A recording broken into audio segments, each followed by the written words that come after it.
It's James. Good afternoon, everybody. Thanks for joining us. My name's Steve Young. I'm a director with Winning Pitch.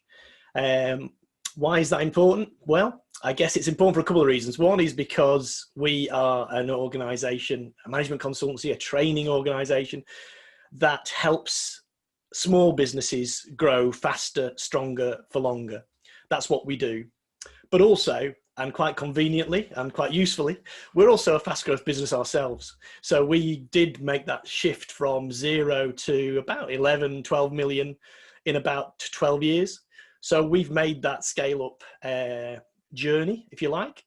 And also part of that was us raising £2.5 million investment to help us go. So I'd like to think that that gives me some credibility in terms of talking to you guys today on today's topic of execution. And also, I guess, not only through my own experiences of being in that place, but also in terms of helping hundreds, literally hundreds of businesses to execute on their high growth strategy. So let's make a start. Let's make a start. So, as we've said, and I think I've delivered a few of these webinars now, when we talk about investment, people invest in people, not businesses. So ultimately, when people are looking to invest, they're looking to invest probably in you and your management team, but certainly you. And the key thing with regard to investing in people, whether it's their time, whether it's their money, is really a case of these three areas we looked at, and we mentioned these last time. You know, what they want from you is they're taking a punt really on your potential, how much untapped potential you've got. And they're looking at you to tell and deliver your growth story with clarity, with confidence, and with conviction.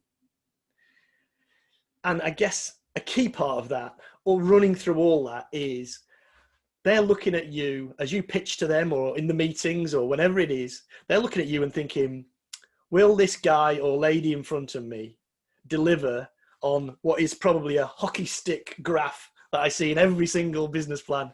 I never see a hockey stick graph going the other way in any business plan for me. It's always up and to the left, which tends to be the way all graphs go. But anyway, they're looking at you going, will this person deliver on this hockey stick graph?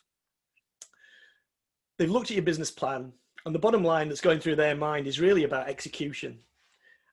I've said before on these sort of webinars, a common phrase I hear a lot through investors is, I'd much rather have an A-grade team with a C-grade business plan than an A-grade business plan and a C-grade business team. And what they're saying there is what we all know, and certainly I see quite a lot.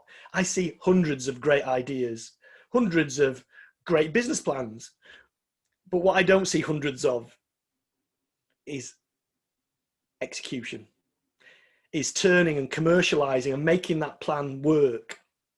I don't see much of that. And that's really can often be the tipping point of whether they invest in you or not, or whether even the people in your team take you seriously.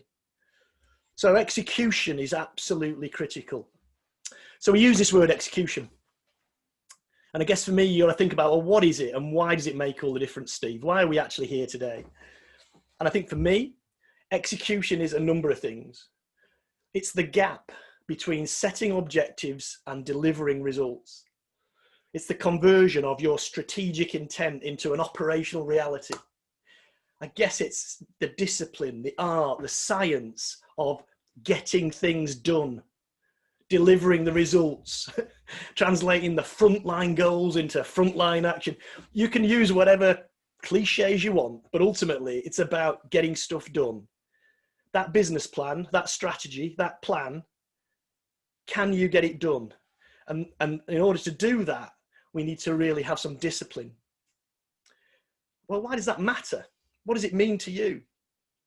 Well, if you're the owner or a leader of a business or even a leader of a team, you know, for me, that execution bit is the tilting point. It's your biggest motivation, the focal point. Did you get done what you said you were going to do? It's the best vehicle for coaching. And it's the best thing to judge you on as a leader. A bit like Premiership football managers.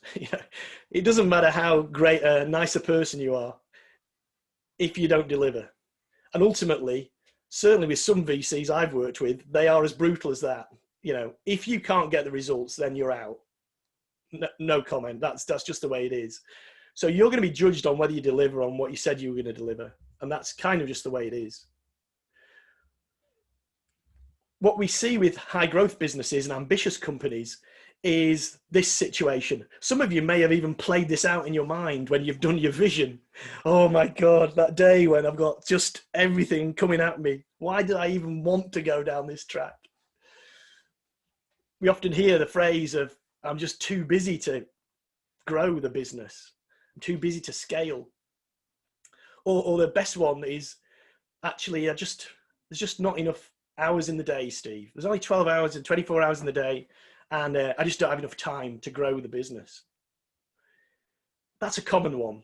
And I understand that to a point. However, part of my role is to challenge leaders. So my normal response to that is, you know, when you say you just don't have enough time, you have exactly the same amount of time that Steve Jobs has in a day, that Leonardo da Vinci had in a day, that Mother Teresa had in a day, that Richard Branson had in a day, that David Beckham had in a day. Pick whoever you want. Everybody's got exactly the same time. In fact, it's 1,440 minutes. That's how much time we've all got in a day. And I can't change that. I can't expand that. I can't shorten that. That's the way it is. So it's not so much the fact that you don't have enough time. We can't do anything about that. What I would challenge you to think about during the course of this webinar is how you spend that time you've got. That is the focus. How do you spend your time that you have got? So if you've got 1,440 minutes, which equates to about 96 15-minute blocks of time to do everything that needs to be done, think of these 15-minute blocks as about 1% of your available time. So 15 minutes, I think 15 minutes, I can write a pretty good email in 15 minutes that can make a bit of a difference, that can set something, you know, a track in motion. But try and think about those 15-minute blocks. So as I say, if you've got 96 15-minute blocks, if you had, say, 7 hours sleep last night, you're already down to 68 blocks. If you had 1.5 hours on your meals, then that's about another 6 blocks. So now you're down to 62. If you did and back in the day when we used to commute into work, it took you 2 hours, that's another 4 blocks. So you're down to 58 blocks. So already you can see how important it is to think about your time in a different way. So going forward, what I'd like to do with this webinar is don't think about the fact that we haven't got enough time. There's no point in saying that. You've got the time that you've got. Your challenge is, how do you make the most of it? So, execution. I think what I'd also like to do is, as we go through this webinar, is to participate. Doing the exercises, doing the thinking, asking yourself the difficult questions, the challenging questions that I'm going to ask you, you providing the answers, is all part of the learning. So please participate. Please get a pen and paper, start to write some answers. If you feel okay, share them with the group, because that even helps the learning of everybody even more. So I'll just walk you through a very quick story of execution. So I'm often asked to go into businesses to help them get back on track, to help them on that high growth strategy. So this is a quick example of a summary of a session that I had with a client. And they were struggling to execute. And he said, well, can you help me? It's an engineering company. They had about 40 employees, something like that. So I said, well, I've got sort of 6 questions for our session, because I want to make the most of your time, because it's very valuable. Here are my 6 questions. So the first question I asked him was, what are your business's 3 most important objectives for this year? And if you can make them smart, you know, specific, measurable, achievable, relevant, time zone, etc. What are your 3 most important ones? And to be honest, he struggled. He struggled to try and think of the most important things. He had no trouble whatsoever in telling me all the things that he didn't want to happen this year. We had a great list of those, which was great, but not the question. So I challenged him for a little bit more, and we ended up with these 3 things: generating 500K from new businesses, increasing production capacity, and recruiting some more people. And again, it took a while to get us to that point, but we got to that point. And then asked him to star the one that he thought was the most important of those three, such that we could narrow our focus. And what he did, we starred the first one. So I said, okay, so that gives us some degree of focus. And then I asked him, how easy was it for you to articulate those three most important objectives for this year, just then? And I said, on 1 being difficult, we've never really thought about it, through to 10 being really easy. You've given it a lot of thought and you've actually spent some time crafting those objectives. So he said at first 7, but after a bit of challenging and a bit of talking, we agreed it was a 3. Okay. What would it be for you? Think about it. If I asked you now to think about your 3 most important objectives this year, how easy would it be for you to write them down in a smart way? Difficult? Okay. Easy? Give yourself a number and maybe just jot that down in the text box. Let's have a listen as to what the state of the nation is. Hopefully they'll be quite strong, but you know, as I say, I had to challenge him and talk him down because I think he scored himself a bit highly. But yeah, just drop a number in the text box for us, and we'll pick that up with James in a few minutes. The third question I asked was, be honest, in the last month, what percentage of your time was spent on activities that directly support the accomplishment of that one goal you see as your most important? And he, fair enough, said about 10%. Interesting. I then asked him, if I went into your offices right now, what percentage of the people in your business will be able to clearly tell me your business's 3 most important objectives for this year?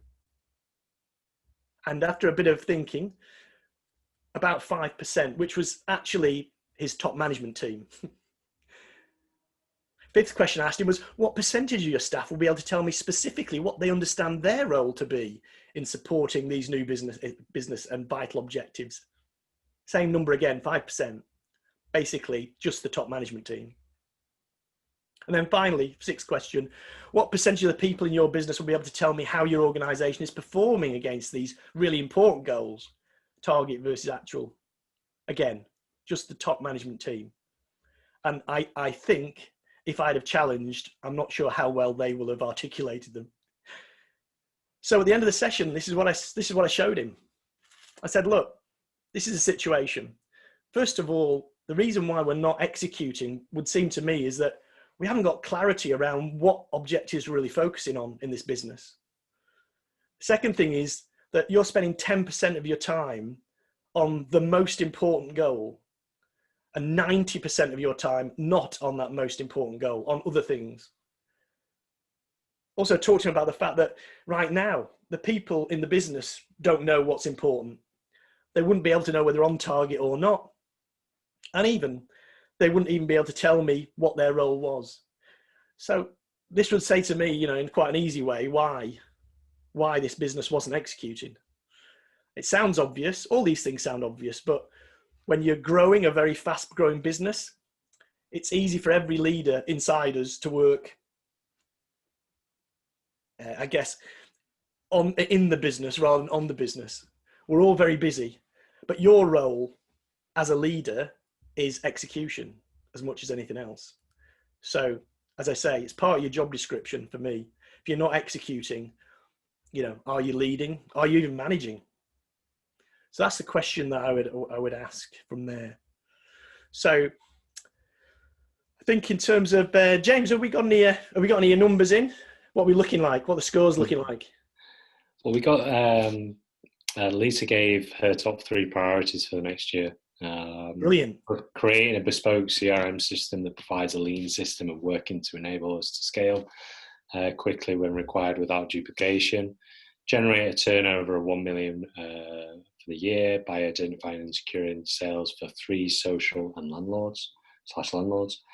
And identify 20 electrical contracting companies within the UK and equip them with the tools to sell our heating systems. Great. Any numbers on the others? Or we got a 4. Okay, that's okay. Okay, that's it.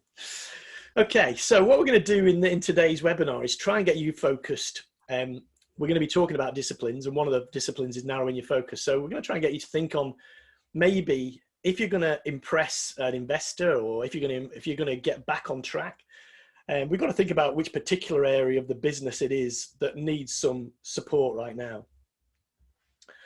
And again, just a quick sort of example of a session that I was performing recently. It was actually in a webinar.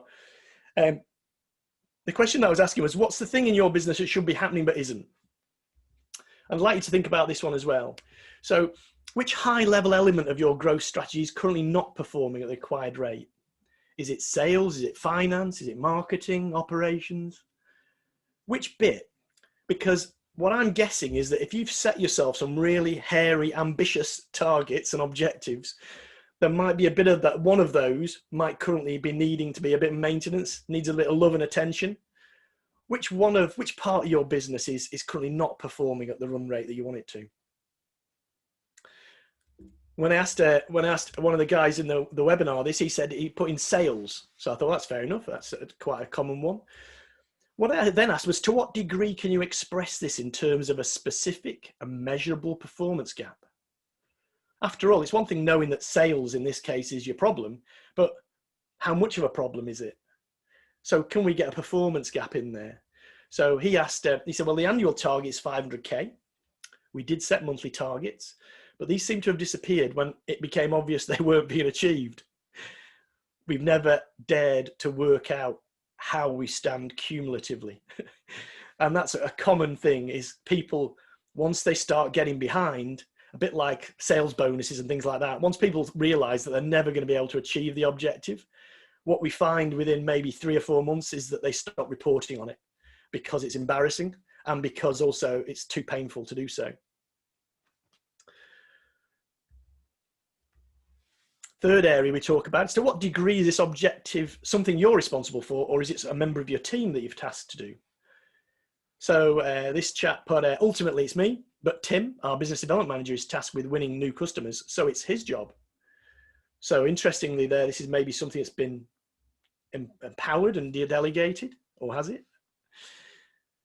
Fourth question, to what degree are we working on a documented strategy or recovery plan that drives actions, keeps scores, and gets us back on track in a reasonable time frame? So what this gentleman said is, in his head, it's in its head, but not documented. And he's not close to the numbers. He says he has no time to do it. And just because you weigh a sheep twice, it won't make it weigh any heavier. Now, I'm guessing this is one of my colleagues from Wales here. I don't know, maybe it wasn't, but I'm not even sure what that means, weighing a sheep. But anyway, clearly from his point of view, it would suggest, let's say, that there isn't a documented plan. Fifth question I asked out was, to what degree is this person held accountable for implementing this plan and achieving the outcomes? We have a meeting every month, and every month he says it will definitely improve, but it will take time. I'm starting to lose my patience. I might fire him if it's the same old story this month. And here we see the challenge of trying to make those breakthroughs when everybody's very busy, and the frustration with, in this case, the business leader with one of his staff. And I'm sure if I spoke to one of his staff, he would say he's got frustration with the business leader. They blame each other for their ineptness in terms of execution. So, what is it for you? What's the high level bit of your business that's not performing at the run rate it needs to? What maybe, is there a performance gap there? Do we know it? Have we got a recovery plan to get it back on target? These are the sort of questions that I'd be asking you, and let's be honest, a potential investor would be asking, certainly if they'd invested in your business. These guys don't muck around, or certainly ours didn't, our VC. You know, he would, if people were behind on targets, he would very much hold them accountable. I remember going around the table at the board meeting every month, and one lady who was delivering our training team, he'd say, "Oh, how much sort of profitability we got this month?" And this lady said, 30,000. And he said, "Oh, a profit or loss?" And she said, "Loss." And he paused for a second, and he looked at her again, and he said, "Blip or trend?" And she said, "Blip." because I've only got first month in the year, financial year, so it's a blip. And he said, yes, okay, that's fine. Wrote it down. Second month, he came to her and said, how are we doing this month? And they went around the table in the board meeting, and came around to her and she said 40,000. And he said, 40,000 profit or 40,000 loss this month? And she said, 40,000 loss. So he looked at her again and said, blip or trend? And she said, blip. And he said, I've now got 2 data points. It's looking like it's a trend, but let's see what happens next month. Next month comes along, goes around the table, board meeting, comes to this lady again. What is it this month? And she went, I think it was 60,000. And he went, 60,000 profit or loss for this month? And she went, loss. And he looked up again and said, blip or trend? And she said, blip. And he said, I've now got 3 data points. The situation's not getting any better. And afterwards, that VC, that investor, came to me and a couple of other people on the board and said, she's got to go. She's not doing the job. I'm going to hold her account. And by the way, you guys aren't very good at recruiting, so I'm going to recruit the next person. So that was one of my interesting experiences of being with an investor for the first time. It's about accountability at that level. So it's really important. So let's have a think about your business though, where, hold yourself to account in your business. Which part of the business isn't working? Have we got a gap? Have we got a plan, a recovery plan? Or are we just hiding from it because we're very busy? So let's just ask ourselves, why don't the important things get done? And this is to do, for me, it's to do with the day job versus the breakthroughs. So all of us that are growing a business at the moment, we've got our sort of day-to-day business as usual stuff that needs to do. And we've got our breakthroughs. These are the things that are going to make the big differences in growth. And often what I find in my experience is that the biggest constraint on growth is often the owner or the MD or the leader, because basically they can't let go and they're trying to do it all themselves and they're starting to burn out. And unless and until they start to delegate some of those tasks down, some of those processes down, the business will never get growing, because there's the day job and there's the breakthroughs, and both need to be done. So what we're trying to do, in effect, is, I guess, execute or implement our strategy in the whirlwind of the day-to-day, or the real work, as some of the people call it. Let's just have a look at a quick little video that exemplifies this.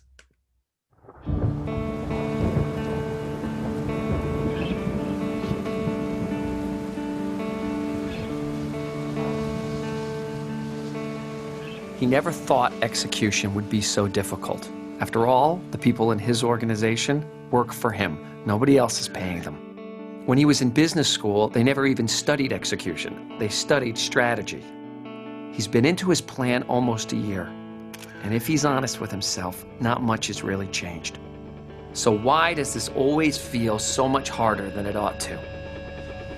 Because of the enormous amount of energy required to maintain the operation, the day job, what we call the whirlwind, will suffocate the activities needed to execute on the strategy. Think about the strategies that you've seen fail. How do they die? Do they come crashing down with a loud noise, or do they die slowly, quietly smothered by the day job? You see, his people aren't stupid or lazy or defiant. The problem is they are busy with what they call the real work. He has also made the mistake, like most creative, ambitious leaders, of trying to pursue too many goals at the same time. And as the numerous priorities become jumbled within the whirlwind, his people lose sight of where they stand. They measure everything, but the numbers are after the fact, lag measures. He feels like he's driving a car by looking out the rearview mirror. His managers spend their days either battling the whirlwind or praying over lag measures. So as people return to their day job, having lost sight of the strategy, they are clearly playing not to lose rather than playing to win. Actually, he is not a bad leader, but he is losing to the whirlwind, and it is his fault. There are rules for executing in the face of the whirlwind, and unknowingly he is ignoring those rules. But they're not ignoring him. There are rules for executing in the face of the whirlwind. 4 of them, to be exact.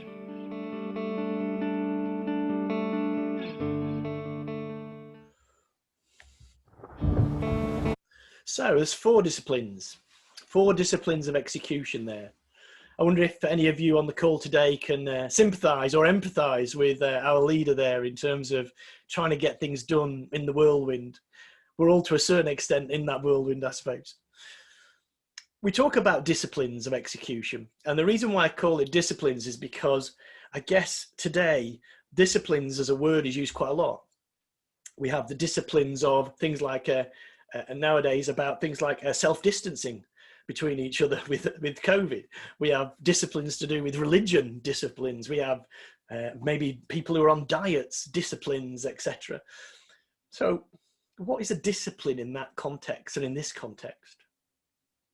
Well, for me, a discipline is something difficult you've got to do. You've got to put up with something to hopefully get something better at the end of it, whatever that might be, whether that's religious, whether that's not getting COVID, whether that's having that beach ready body, whatever it might be. You've got to put up with a bit of pain now for good afterwards. That's what discipline is. And to be honest, that's exactly what these are. The 4 disciplines of a system to execute. These are all actually difficult to do. They're a bit of a pain to do. They're a bit counterintuitive to do, but you must do them. And you must do all of them if you're going to execute. This is what we see as the sort of what the best people do. So there's 4 things, and we're going to cover those in our webinar today. First of all, narrow your focus to what's wildly important. The second one, convert lofty goals into doable tasks. Third one, keep a compelling scoreboard. And the 4th one is a culture of accountability. So we'll go into each one of these 4 now. There's 4 of them. They're all difficult to do in some ways, but they all deliver tremendous dividends if we can get them right. So let's just move on. Before we move on, James, any questions or any comments or any objectives we've had put forward? No, nothing come in, but I think we can all relate to those 4 disciplines, especially the top one for me. I think when I always try to set 101 things going at once and setting 101 goals. So yeah. Good. So we're going to start with that one then. So you're lucky. First one is discipline 1, narrow your focus on your wildly important goals for you, your team, and your organization. So I think if you take nothing else from today's webinar, I would hallucinate that most people on this call have got too many things on. And some of the things that are in that list of things you've got to do, some are far more important than others. You know, we haven't got time to go into 80-20 rule and Pareto, but some of those are really key drivers, 80-20, think 80-20, and some are not so key. Some are more important than others. And what I need you to do is to narrow that focus onto those wildly important ones. And we call them wildly important because if these don't get done, then kind of nothing else matters. So if you've got 3 or 4 objectives in your business plan working with your potential funder, he or she will expect you to deliver on those. No excuses. That's what you need to do. That's what you need to deliver on. And, you know, they won't accept someone saying, oh, I had just too many other things to do. That's not part of the deal they've done. You know, they give a, you know, in our case, we got £2.5 million to do a particular thing. If we didn't do it, then they would be upset. And from their point of view, they'd say, well, we've got a right to be upset. Hell, it's your auntie's pension fund or whatever that's been screwed over here. You know, we want our money back and we want 5 times our money back. So you've got to narrow that focus and work on those wildly important goals that you've agreed. So what are they? Well, what I see in businesses at the start of the year when they do their business plan or when you do a strategy, you know, people are given maybe 3 or 4 goals. In some businesses, they're not given any goals, but in most, we have some goals. And they have significance and consequence and value. But as we get to sort of maybe the end of month one, we might see another goal. Something else has happened on the shop floor or a customer or something. And then something else happens. There's another goal there. And oh my goodness, there's another one there that comes up the week after. And then somebody else leaves the business and we've got another one there to cover off there, and et cetera, et cetera.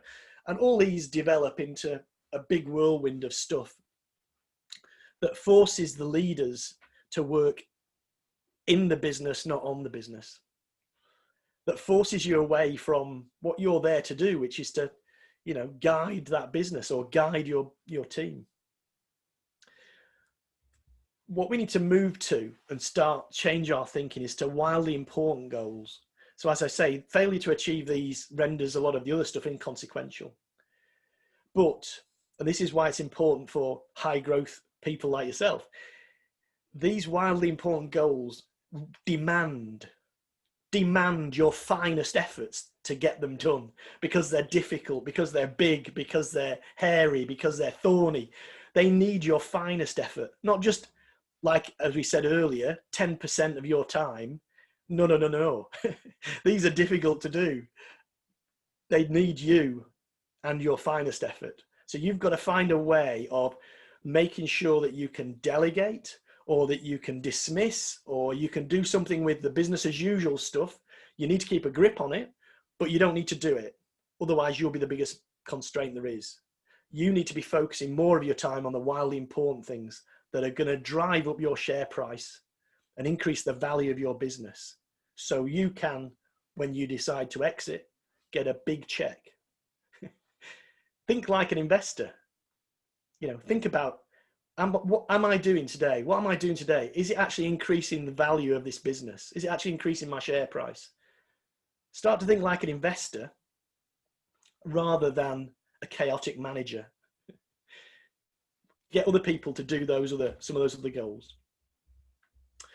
The other phrase that we use with some of our people is to talk about what is the smallest action you could take right now, so that future actions, which seem daunting, are either easier or unnecessary. Because what we know is that, you know, big 3-year visions of growth, or 3-year business plans, or successful exit, you know, they don't just occur. They're actually made up of, a bit like dominoes. You've got to knock the first domino over to get the next action, to get the next action, to get the next action. There's got to be alignment there. So what you do every minute of every day, are you doing that to drive up the share price? Or are you doing that for some other reason? What we know is that actually small tasks every day can also have a massive impact. Success is built sequentially. The small task you do today, if it's right online, if it's actually driving the main thing, 80-20, these sort of phrases we use, can have a massive impact on the big goal. You're never just going to get the big goal. You've got to do, they're made up of tasks. And you've got to find even the smallest task to knock the next one over, to knock the next one over. Let's have a quick example of, actually, from a physical point of view, how that can happen. Everybody knows about playing with dominoes, but what you may not know is that a domino can knock over another domino which is about 1.5 times larger. So what I have here is a chain of dominoes. Each one is 1.5 times larger than the previous one. And the smallest domino is about 5 millimeters high and 1 millimeter thick. And I will carefully place it.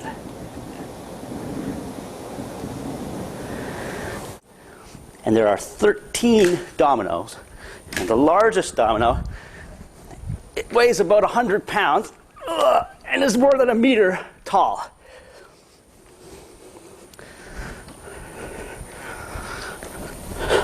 Ready?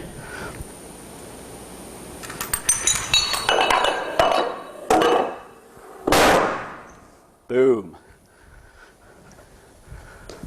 That was 13 dominoes. If I had 29 dominoes, the last domino would be as tall as the Empire State Building. So, interesting in terms of, I love the way he goes boom at the end of that. What we're saying here then is trying to narrow your focus on particular, specific, wildly important goals. And what I'm saying here is that if we can actually think about and align up the actions that drive those should be our focus. So that one phone call may in itself be nothing, but if it's the right phone call or the right email to the right person saying the right things, then that one single email can start a whole domino effect for you to grow your business, winning a new customer, actually maybe gaining finance, could be anything. It works both up the way and down the way. So let me give you a quick example of a business I was working with that's a construction business. And this was about 18 months ago. And they wanted to win a £2 million HS2 contract. So let's have a look at the domino effect. That's the sort of biggest domino, if you like, for this business at the moment. So when I went next level down to people in the teams that were going to be asked to, the team leaders that were going to be asked to deliver on this, I looked down the sort of next smallest domino and asked them what their view of this was. And this is 3 different team leaders. One said, basically, I'm just going to ignore it. It's just another growth hallucination, as he put it. Second person said, well, we'll give it a go, but I didn't have any faith in what he was saying. Third person was outwardly supportive, but just convinced they didn't have the right resources. And then when I actually started to talk to some of the people in their team or their team in a bit more detail, they were sort of, it'll never get out of the blocks. They don't realize how busy we are. Grudging acceptance. We've got a project team, but they're already overwhelmed and stressed. And, it's all very well saying what we want, but who's going to do it? And this is kind of like what we see with that domino effect when it's working badly. What I did with that team there was work it the other way up. So I asked them, we're going for this HS2 contract, but what's the one action you could do in your team right now so that future actions, which seem daunting, but it makes them easier or unnecessary? We did a sort of a facilitation of that. And what came out in the teams was a different story then, just by asking a different question. So they were talking about, well, we could, it's very difficult, we're so busy. It's like, yeah, but what could you do? So they were talking about, well, maybe we could benchmark some things. Maybe we could maximize the platform. Maybe we could engage with a specialist consultant. And that would help that sales team at level 2 develop an excellent tender writing process. When we talked to other teams, it was about building a winning team. And they talked about refocusing people or recruiting some people. When we talked about modeling innovative delivery, again, the teams were coming up with some good ideas there. It was the one thing that they could do to drive that domino. These were the small dominoes on the right, which, if focused and given time to do, will knock over the big domino on the left. So, which is the one action you could do? So let's think about that for yourself. What's the one action you could do right now? Thinking about that wildly important goal you've got. What's the one action you could do right now so that future actions which deem sort of daunting or are either easier or unnecessary, what's the one thing you could do? Little action, little domino thing. What could you do to help you achieve your wildly important goal? And just pop that in the chat, maybe pop that in the text box, chat box. Let's have maybe a share of those things. One thing you could do right now, a small thing, the small domino effect. I'll pick those up with James in a second.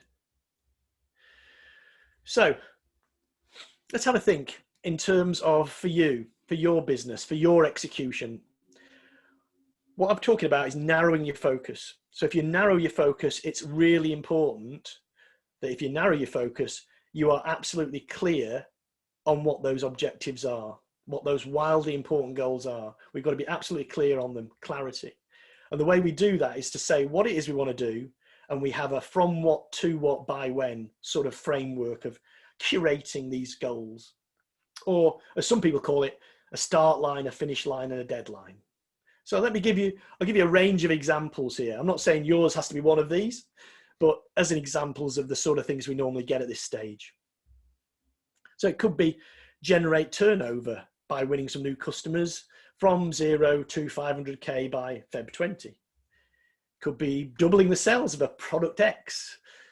So that might be from 1 million to 2 million by March, or raise external funding from 0 to 500K by March 20, or develop a new product from idea to ready to ship by December, or reduce costs, or ramp up production, or boost quality, or even increase margin on exports from 3% to 13% by March. So what about you? Let's make it real for you right now. Write down what you feel your wildly important goal is. You might end up with 3 of them after this particular webinar, but let's just go for the most important one. What's the one high level, wildly important goal? And you're going to phrase that by verb noun, generate turnover or double sales or something. And you're going to say from what to what by when. So let's see if we can get some of those in. James, have we got any comments or any questions or any wildly important goals in yet? Not quite on the wildly important yet, but in terms of the action that you can be doing to start that domino effect. David made a comment about making a phone call that he's been meaning to make for ages. I was thinking about it and I thought, I have these 101 ideas in my head. I need to get them on paper and start articulating to the teams. So yeah, a few ideas there, but nothing on the wildly important goals. If anyone else just wants to make a quick comment. No? Okay. Let's move on. We can pick up any at a later time. So that was discipline 1. Narrow your focus. Some things are more important than others. And we've got to really think about that in terms of that. I was with them. I guess I'm quite big into this idea of trying to think about narrowing focus and how we prioritize and stuff. So I even went to to meet an air traffic controller and at his work, and he had a screen in front of him, all sorts of dots flying around, obviously in terms of representing the planes in the sky. And I said, how do you narrow your focus? How do you prioritize? Because it looks like there's loads going on your screen at the moment. And interestingly, he said to me, what do you think my job is? So I said, well, you're an air traffic controller. He said, yeah, but what is my job really? So I thought for a while, and then I said, well, stop the planes from crashing. And he said, yeah, kinda is. But I could spend all day stopping the planes from crashing and never land any of them. He said, my job is to focus on that plane there. And he pointed at the screen. He said, to land that plane and land that one and the next one at a time. And he said, I'll never forget it, he looked at me and said, land one plane at a time, Steve. That's the answer. And I thought, yeah, that's probably true, that is. Because if you get overrun with 101 ideas, you're never really going to deliver on any. And particularly when we've narrowed the focus down to the wildly important, you better not miss one of those wildly important ones. Otherwise, we'll be in trouble. So land one plane at a time might be a bit of advice there. Discipline 2, convert lofty goals into doable tasks. And this is kind of about, I guess, at some level, just creating a plan that turns measurable what's into hows. And we've done single page planning on previous webinars. So we're going to do a different sort of planning template today. But for me, creating lofty goals into doable tasks. So if you have a strategy that's got some really ambitious, thorny, hairy objectives that you've got to do, then part of your role is to make sure that the person that's doing that, which might be you, or it might be one of your colleagues, knows not only what that goal is, but how are they going to do it and over what time zones. That's the key for me, what's and hows. It's really important to do. And you will not believe how many businesses I've been into where they'll have an objective like, we want to win £500,000 of the business from the German market. And for the first 2 months, everybody's looking around thinking everybody else knows what to do, but nobody does know what to do. they're absolutely clueless at exporting, but we're already 8 weeks in before anybody's actually realized or fessed up to the fact that they don't really know how to export. So whilst at an intellectual level, they understood the objective, they didn't understand how they were going to do it. And they lost, 2 months that they could badly needed to do to catch up. So how do we do this? And I guess, sort of the image that I have in my mind is the exciting kickoff meeting, or the winning that project or winning that client and then successfully delivering. But it's the middle bit, the execution bit, the middle bit that goes wrong. And I've certainly been in this position myself, where we've won big contracts and, it's great. You're the most successful and popular person in the business and it's fantastic, but then you've actually got to make it work. I remember when we won a £20 million contract, and I had a lot of sleepless nights just because of the fact that how are we going to mobilize this? How are we going to make it happen? I mean, I knew we had some people in the team, but it was enormous to try and scale something up really quickly. So that middle bit of how are we going to do it? What's the plan? Absolutely essential for execution. So I thought I'd share with you just one planning template.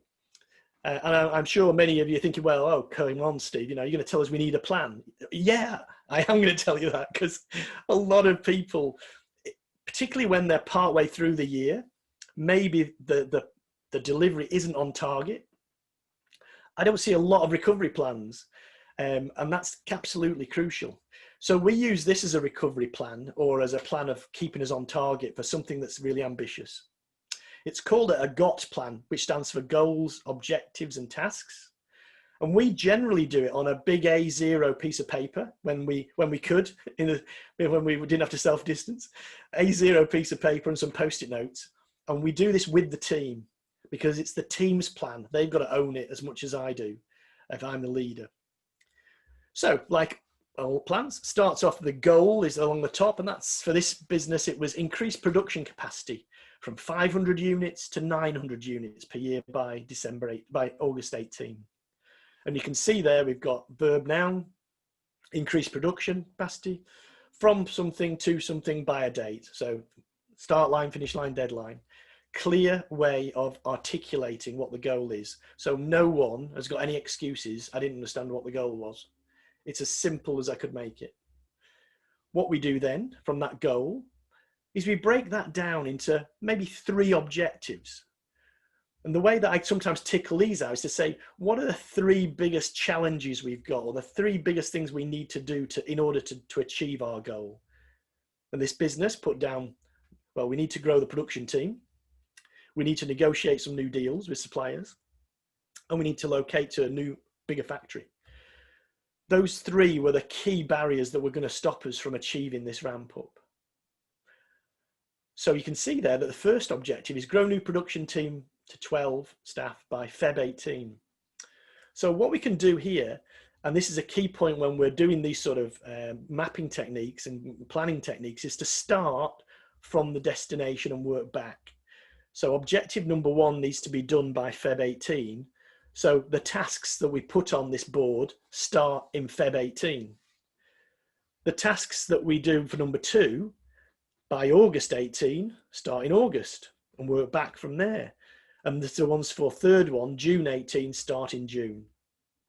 So this is a bit like the, for those of you on the growth story webinar, this is which rod catches the fish. Start with the fish and work backwards on the rods. It's the same here. This gives us the run rates. This gives us the milestones, so we stay on target and on track. So if we've got to do something by Feb, what needs to be happening by January? What needs to have happened by December? What needs to happen, etc. So a very simple way, and we generally get the team to be involved in this with the Post-it notes. What we can actually do is, if we just take, for the sake of argument, if I just focus in on that first line of grow new production team, then what you can see there is working back. We write in the sort of tasks. So here's that working back in action here. So grow new production management team to 12 by Feb 18. So in Feb, we need to have start date and induction. If we're going to have that by then, in January, we need to send out appointment letters. In December, we need to have done the interview. In November, we need to review. in October, we need to do job descriptions. So we're working way back. And you can also see on this example that I've now started to put in names and dates within that month, just so we've got someone who's accountable and someone who knows what date in November they're going to have done that job by. And what I can do then is actually, once we've got the plan to do with the team, I can then go in, let's say partway through, in this example, I could go in maybe July and see where we're at. I can also ask them on this plan, where's it most likely to go wrong? Which of the objectives or which of the tasks? Sometimes we ask the teams to put a big red cross through the post-it notes as they achieve them as we move through, in this case, June, July. So when I walk in that office or that team on a week, maybe in August, I can see which ones have been crossed out, which tasks are on target, which tasks are not.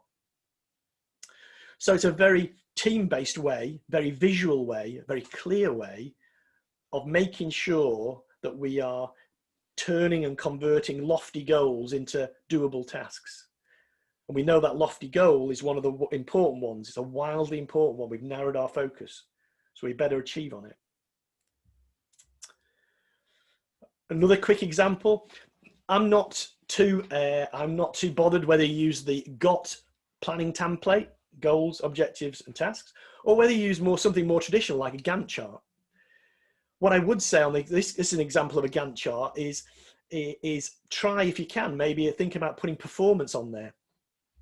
So here, the goal, if you like, on this one was to improve adherence to quality standards, 65% to 90% by February. So you can see there that the plan ends in February and works back. What we can also see here is that this organization have asked the team or the team leader to predict or to give us a profile on what the target should be, because we know that in February it needs to be down to 90%.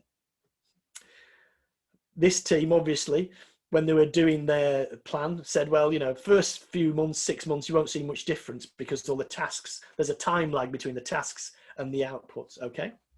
So they drew the graph in the way they did, but what you can see there is obviously as we've got into November, December time, there's actually quite a big gap between the target and the actual. So we'd be looking at how we can address that. So this is not just your average Gantt chart, this is a Gantt chart that also gives performance as well. But very visual, and as I say, Gantt, GOT, single page plan. The key thing for me is just making sure that you've got absolute clarity of how you're going to turn that lofty, ambitious, really tough goal into actions at tasks level. So what about yourself? Anybody got any questions or comments on the first two disciplines? The first discipline was about narrowing your focus. We talked about how to curate those goals so they're absolutely crystal clear, simple for everybody to understand. The second discipline, we talked about converting lofty goals. If they're really important, these goals, then we need to get them converted into doable tasks. And we need a plan. And particularly for part way through the year, which we are for many of us, that might be a recovery plan, getting us back on target. We've got to deliver on these wildly important goals. So James, any questions or comments or thoughts? None that have come in. Okay. I think, can completely relate with what you're saying about obviously with the COVID situation and the impact that's had. A lot of businesses will be looking at that recovery plan for the next 6 months. Yeah, absolutely. And I think,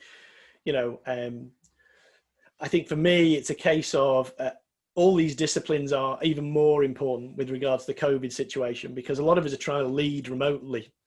And some of these tools and techniques are actually ideal for that, but you've got to put the time in and you've got to lead.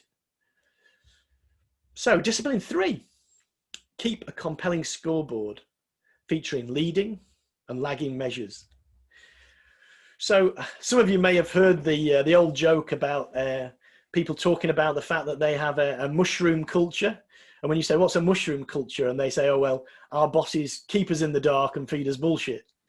It's a tired old joke to a certain extent. But what it says to me is that if you want to demotivate people, Because let's be honest, some leaders believe that you can't motivate people. All you can do is not demotivate people.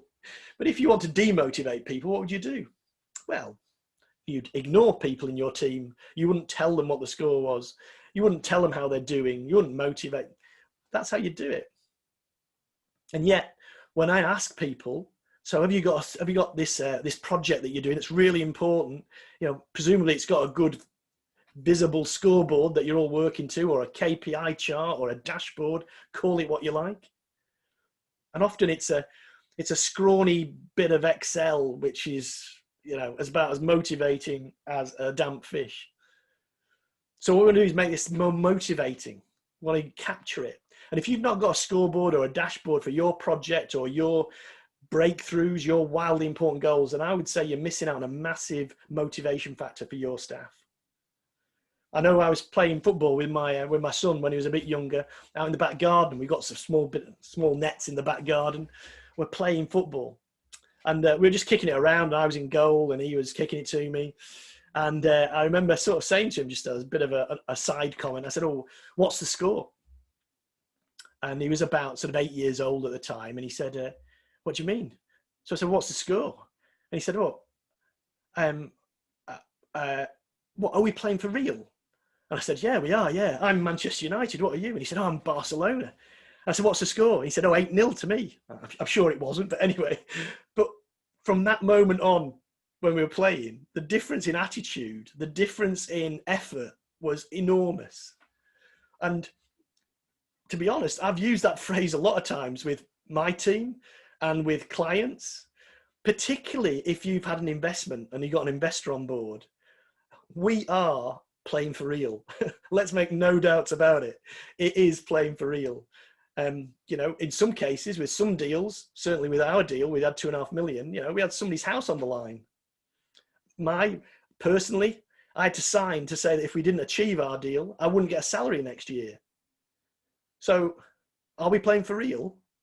Yes, we are definitely playing for real. So therefore we need a compelling scoreboard that not only tells us how we've done, but also how is it looking like we're going to do going forward. And I think the key thing here is these leading and lagging measures. So what is a leading and lagging measure? So when we talk about leading and lagging, it's really important. But let's talk about, first of all, why we measure stuff. You know, how do you prove that you're getting better at something? You might be getting worse. You know, and this phrase is like, you can't measure it, you can't control it. It's all true. As I say, if you want people to disengage in your team, just don't keep score. It's a really good way of demotivating people. Also, the other really important parts of your project or your business, you know, if they're really important, then they should be measured if you're taking it seriously. If I'm an investor or potential investor, if you've got something really important in your business, whether that's customer complaints or whether it's the margin or whether it's how many widgets you do every week or whatever it might be, if you're not measuring it, what you're telling me is you don't think it's important. And the final one, you know, when I've had this conversation with many people, without the facts, your opinion is as valid as anyone else's. So get the data, because the data will explain and shed light on what you should do next. So leading and lagging indicators. So what do I mean by that? So I guess for me, it's about things like at a board meeting. And I've spent many board meetings with both in our clients and also our organization. And what we used to have is a situation whereby maybe the board meeting would be on a Friday and the numbers would come out on something like a Wednesday or a Thursday night. And I used to spend those nights before the numbers came out absolutely worried sick, sleepless nights. I was praying for a good result. And we didn't know whether it was going to be good or bad. And when it was bad, then that was all, oh my goodness me, you've got to make sure, da, da, da. It's a bit like driving your car down the motorway using the rear view mirror. So lagging measures like turnover, like customer complaints, like whether you're on profile for delivery, these are all lagging measures that you can't do anything about. So when those bad numbers or disappointing numbers come out on a Thursday night, the night before a board meeting, you know what? There's absolutely nothing you can do in the next 24 hours before that board meeting to make them different. It's happened. You can't change the past. And all that lagging measures do is just sort of tell you history. What you really need, and what everybody really needs, is a good set of leading indicators. So if the lagging measures tell you what you've achieved or not achieved, as the case may be, then they reflect what's already happened, what's happened. We can't do much about it. They're pretty easy to set though, generally. Leading indicators are predictive. They tell you what's likely to achieve.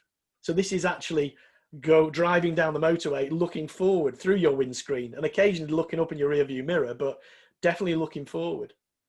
So that you can actually say, well, the figures are bad this month, but my other indicators are actually showing that we should pick up this month coming. So they provide opportunity for you to take creative action. So if your sales are down this month, your lagging measures are sales saying sales down this month, if you can show and you've taken creative action that boost your prospects for next month, and you can report on those prospect numbers being much bigger, you with confidence, conviction, can talk about things are going to pick up. So it tracks activities also with the highest leverage on your WIG, so the wildly important goal. So, you know, what you want to do is curate lagging measures for your wildly important goals, but also leading indicators, leading measures. And that's not always easy to do. I'll take an easy example, weight loss. So let's go with a goal, a very simple one. Reduce weight from 13 stone to 12 stone by September, 7 months. So we've got a good goal there, a wildly important goal maybe. So lagging measures will be jumping on the scales and seeing what you were by September. So that would be the ultimate lagging measure, jumping on the scales and saying, in September, have I done it or not? And the worry that's leading up to that. Can't do anything about it if you haven't achieved it. It's too late. So what we need are some leading indicators. So maybe we break that down, you know, so many calories per week, and we keep at that run rate. And if we go over on the calories per week, then the next week we've got to tune it down. Maybe so much exercise per week. Again, if we're not on track for that, then we've got to tune it down or tune it up. Alcoholic units per week. We've got a run rate maybe that we can see. It's predictive. We know that if those leading measures are right, it can tell us whether we're going to achieve our lagging measure. So what we often do at this stage, and we'll come on to this in a second, is maybe think about, well, what are your leading and lagging measures? As I say, lagging measures, the one advantage they do have is they are generally easier to set. Lead measures are more difficult. So what I'd like to do is maybe think about it from your point of view. We talked about having a lagging goal, a wildly important goal. So think about your wildly important goal that you created just earlier. Think about what that is. It was probably increase something from something to something by a day, or decrease something like that. It was a lagging goal. What I want you to do now is think about maybe some potential lead measures for that same goal. So if it was something about sales, maybe we need to, lead measures might be number of appointments per week, or number of quotes you do per week, or number of times that that Bob, who's the super salesperson, does he write the quotes?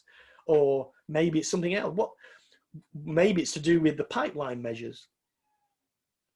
So what I want you to think about is set yourself the goal, the wildly important goal, but think about some potential lead measures for each of those. And this might be something you might want to work with your growth advisor or your relationship manager, because I think it's that important. And they're not easy to do, but if you can nail them, it makes a massive difference as to how you run your meetings. So I'll give you a minute on that to maybe think about those. And if you've got any questions, then give us a shout and we can look at that. It could be about a change in behavior that you want to see every month, or maybe an earlier part of the process that needs to be at a run rate.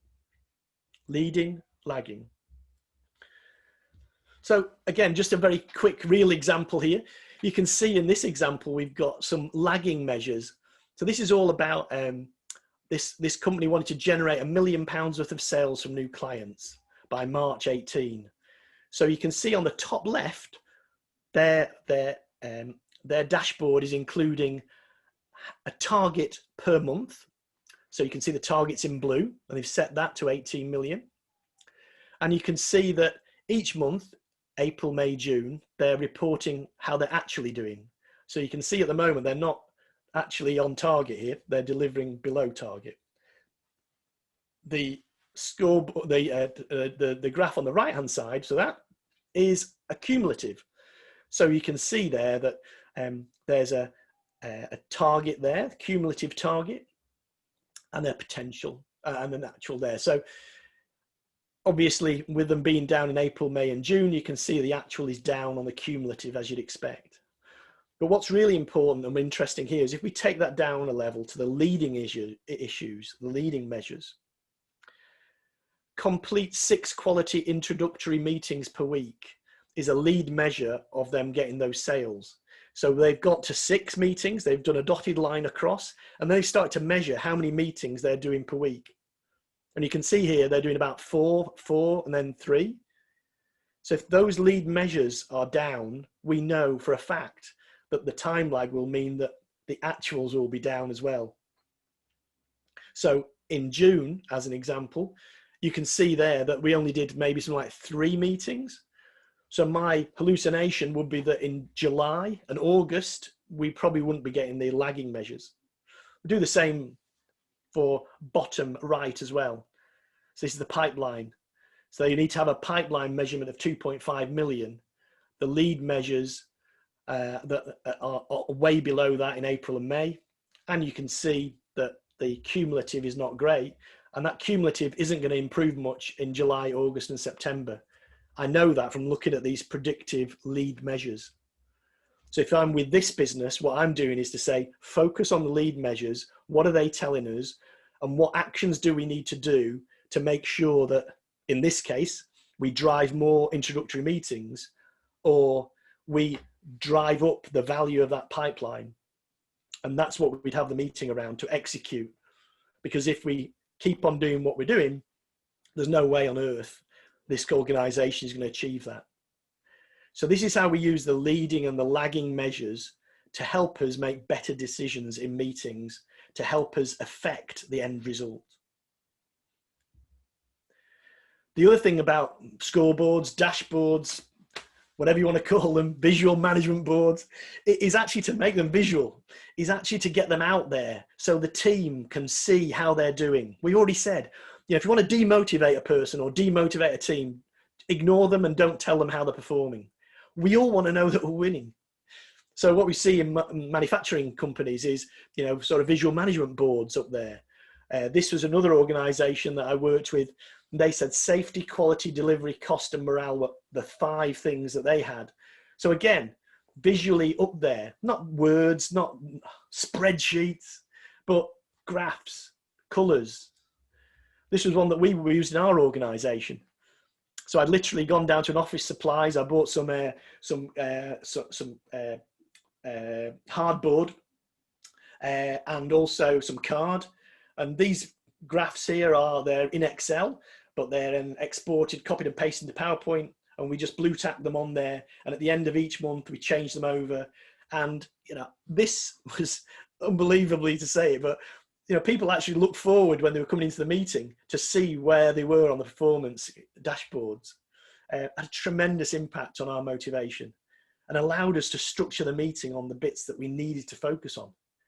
Leading and lagging measures used in concert on a dashboard or a KPI chart or a visual management board, whatever you want to call it. Get them up there so they can see it. So what about you? Do you guys use visual management boards, performance boards? What about dashboards? How do you use leading and lagging? Do you think it would work in your business? Have you got any struggles with working out what they should be? Just have a quick type away. Let's have some feedback in terms of the text box, or any questions that you have, or any experiences you have. James, have we got any thoughts or any ideas coming through, or shall we move on? Yeah, no, I think it's always it's always quite easy to kind of digest something in a dashboard format, and I think particularly sometimes the lagging measures are a lot easier to report than the leading measures. The leading measures are really kind of, you talk about the recovery plans, what you're going to do next. So yeah, that would be my kind of only observation to the slide. I think so. And I think, things like run rates and things like that, I think leaders, project managers, sometimes I think, they're missing out on a whole heap of knowledge if they can't think about run rates. They can't think about leading indicators, because, as I say, what it tells me is that they're just running the business or running their project by looking in the rearview mirror.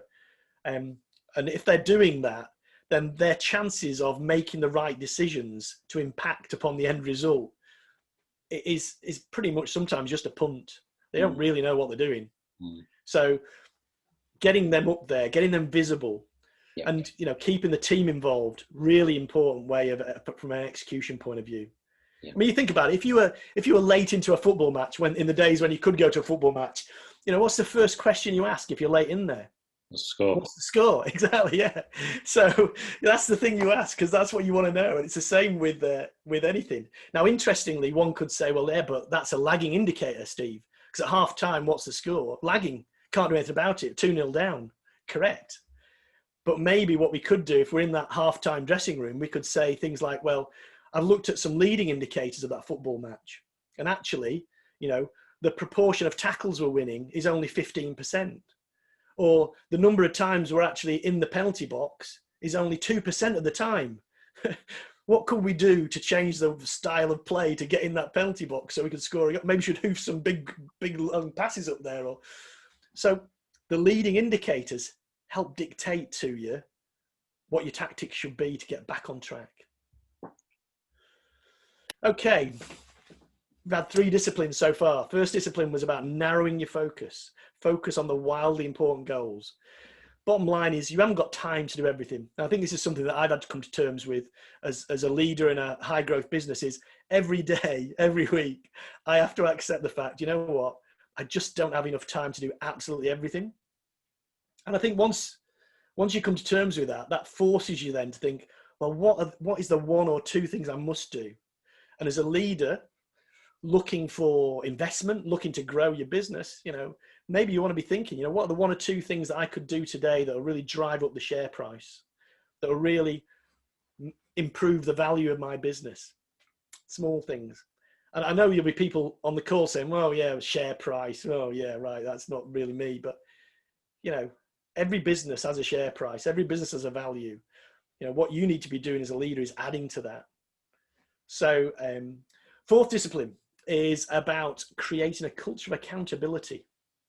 We say what we do and we do what we say. So as I've said, particularly if you've got like an equity investment deal on board, if you've got a VC on board, or even, to be honest, even if you've got a debt play in play, there's going to be somebody somewhere who's saying, look, you said you were going to do X, Y, and Z, and you need to do it. And X, Y, and Z in this case could be, you said you were going to have enough sales to pay us back, 50 grand a month. So you need to be able to pay us that back, and you're accountable for that.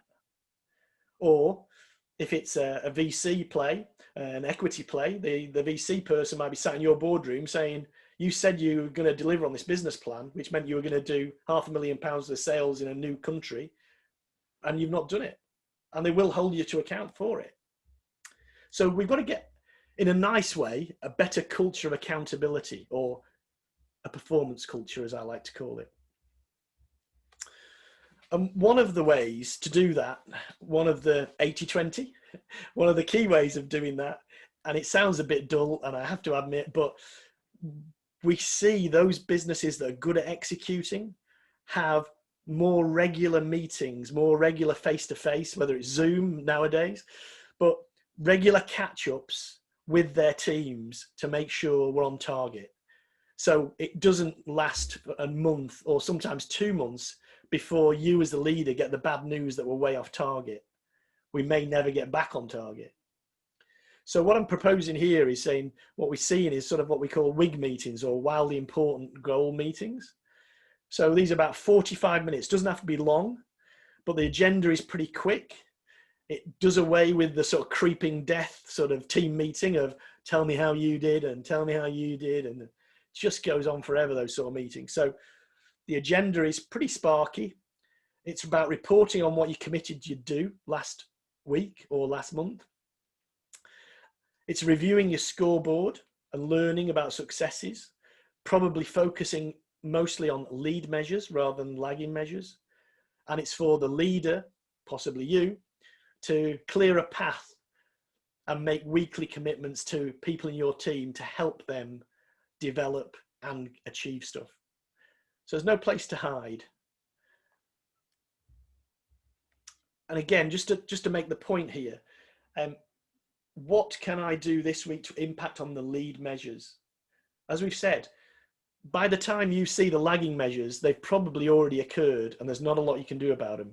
So if you're meeting weekly, what you need to be focusing on those lead measures, because then they will predict whether you're going to be successful that month, that year, that quarter. So those are the ones you will need to influence. So if your sales are down where they should be, then lead measure could be number of proposals done this month needs to be 8. And if the lead measure that week is 2 for that week, we're just about on board there. But if it's only 1 or 0, then the question needs to be, okay, guys, how do we increase the number of proposals we're going to do or points we're going to do this week to get it back up to 4 so we get back on track? It's predictive to predict the lag measure. So I thought, just conscious of time, I suppose, just to sort of finish off, I suppose, is those review meetings. I'm often asked, what does a good project review meeting or team meeting look like? So these are sort of so I put a high bar on this, but these are sort of 8 things that I look for. And maybe as we go through them, just ask yourself, does this occur in your business meetings, review meetings, team meetings? Never, occasionally, or always? So first of all, our meetings are regular and solely focused on just on our wildly important goals. So what about yours? Are there other agendas? Are there other things that get talked about? Remember, wildly important goals, if we don't achieve those, then everything else is inconsequential. So focus on those wildly important goals if we've only got 45 minutes or an hour. Our meetings are focused on moving the dials and lead measures. So do we talk about lead measures? Have we got any lead measures? Or do we just beat ourselves up or beat others up because we haven't achieved the very tough, ambitious lag measures that we put in there? Third, people are held to account for taking actions and keeping on track. So what I try and develop in the clients that I deal with and in my teams is mutual accountability. It's one thing for the boss, the leader, to bang on the table and say, it's not good enough, you haven't done what you said you were going to do, we're not where we should be. It's a lot more powerful if everybody else in your team, your peers, are looking at you and you've let them down. So I find actual mutual accountability or team accountability much more powerful than just the boss droning on. So how do you hold people account? Successes are celebrated at our meetings. You know, life is tough at the moment. And to be honest, any success, any positivity, any win, anything that we struggled with, but we got to celebrate the hell out of it. Whether it's a bottle of wine, whatever it might be, or anything at all. Sometimes people just give the bizarrest of prizes or something like that. It doesn't really matter what it is, but we need to celebrate and recognize it. That builds great culture. And also people want more of that. In my view, I think people are desperate to be valued at the moment. People report their problems openly and struggles. So are we available? Have we got a culture where people will tell you, will fess up to the fact that their project is off balance at the moment, isn't where it should be? Or have we got a culture where people keep it in themselves and are only going to tell you when it's too late, when no one can do anything about it? Number 6, triage. Triage-based agendas. So when we talk about triage, what we talk about there is like in your casualty ward at your local hospital, if little Johnny's got a saucepan stuck on his head, it's not massively painful, there's no blood, there's nothing, it's just got a saucepan stuck on his head, then he has to wait in line, and then he'll be seen. But if somebody comes in with something more serious, more of an emergency, they'll be triaged, they'll be put forward the line before little Johnny with the saucepan. So you do the same with your meetings. So if we've got some red, amber, green measures, or however you want to measure the things in your project, think about how you prioritize, how you agendarize those. So, typically you might say something like, well, we've got 8 things here we're going to talk about, but I noticed we've red, amber, green them, and we've got 3 reds. So why don't we spend the first 20 minutes brainstorming those 3 reds, trying to turn them into ambers or greens, or trying to make a difference here. And then we'll spend the rest of the meeting looking at the other areas. Is that okay for everybody? Right, let's go. Bang. Wildly important goals. We can't let them go. We've got to triage them. 7 is whether people commit to help each other at meetings. Have we got that sort of culture? I know certainly as a leader, and certainly part of my role is, I know that people worry about things, get tremendously anxious about doing certain tasks sometimes. And for me, I know I've already either done that 1,000 times. Sometimes it's a near flick of the pen sometimes for me, but it's not for them. So my role is to help each other, and for us to all help each other. And the final one, number 8. People leave the meeting more energized than when they went in. This is the toughest one, I have to say. I struggle with this one, but I try, but heck, it's difficult at the moment, but there's a lot on and all those excuses, but that's where we want to be. Your role as leader. What did Napoleon say? A leader is a merchant of hope. So when those people trail out of that meeting room or that Zoom call that you've just had, are you leaving them more energized than when they went in? Never, occasionally, always.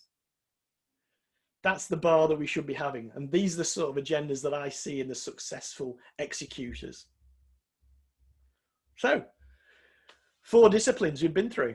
As I said, they're disciplines. They are difficult to do. They're counterintuitive sometimes. But we know that this is the system that the best, most successful people use to get jobs done, to get the results. You've got to narrow your focus.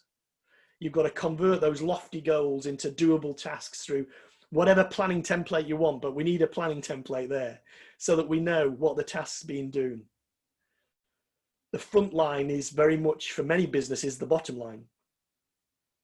We need to keep a compelling scoreboard so we focus on the leading and the lagging indicators, because we know people play differently when you're keeping score. And the final thing is creating that culture of accountability, or a performance culture in your business, whereby if people say what they're going to do, then we know they're going to do it every time, on time.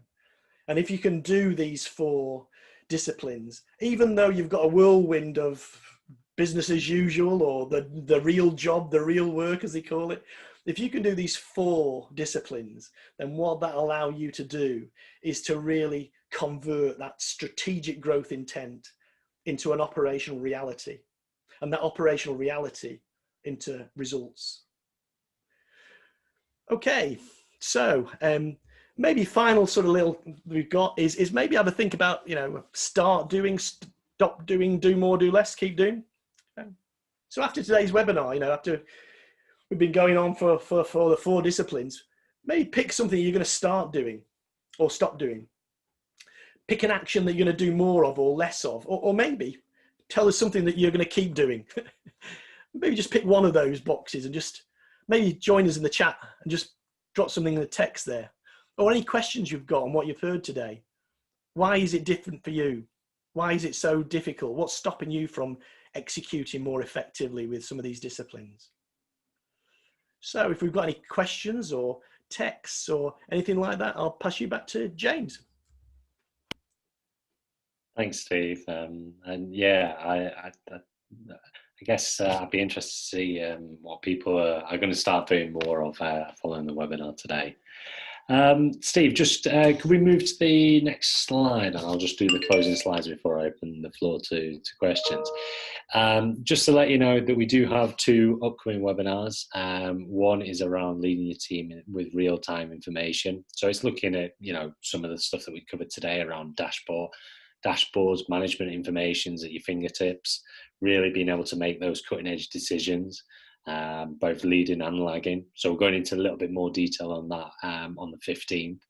And then 22nd, we're looking at negotiations, negotiating with suppliers, negotiating with investors, how to have those conversations. They're both available on the Eventbrite link that's been provided there. And we'll be continuing to add to those that webinar program over the next couple of days as well. So keep an eye on it, on what's happening in the region. Steve, next slide. I've just if you're not already involved in the Humber Business Growth Hub, I do encourage you to inquire. You can do that using the Grow My SME inquiry link that's provided there. There are a number of programs that are available, and as I say, and as Steve and I have already mentioned, there's a lot of kind of dedicated one-to-one support that business owners and businesses can get right now through the Growth Hub advisors that are available. There are 3 programs that are also available. The Supply Chain Network that goes out of East Riding, the Digital Catalyst, and my personal favourite, obviously slightly biased because we deliver it, the Business Scale Up program, which is aimed towards businesses of 10 plus employees. Next slide, Steve. I guess just to kind of, I was hoping there was a kind of a closing slide. Just to give everyone a bit of information, we're just, as I say, we will be sending out the PDF slide deck of today's session. So, you can access a number of those tools that Steve's gone through.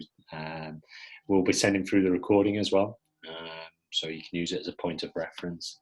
And Dan will be following up with an email just to get your feedback. But if there's anything that you want, any questions you've got after today's session, please feel free to drop us a line, and we'll get back to you as soon as possible. Any final questions?